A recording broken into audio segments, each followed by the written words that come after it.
নমস্কার বন্ধুরা, আমরা সবাই শৈশবের রঙিন দিনগুলো পেরিয়ে এসেছি।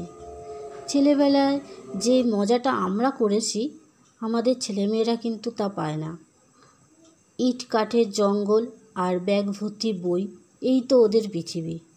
তাই সময় পেলে আমিও আমার ছেলের সঙ্গে হারানো শৈশবের এক ফালি সোনালি আকাশকে ছুঁতে চাই হাত বাড়িয়ে। ছেলেবেলায় আমরা অনেক রকম পুতুল নিয়ে খেলা করতাম, তাদের বিয়েও দিতাম। আজ বিকেলে সেই সব গল্প করতেই ছেলে বায়না করেছে পুতুল বানিয়ে দেবার জন্য। আমিও চলে গেলাম শৈশবের দিনগুলিতে আর বানিয়ে দিলাম এই ট্যাপাটেপিকে।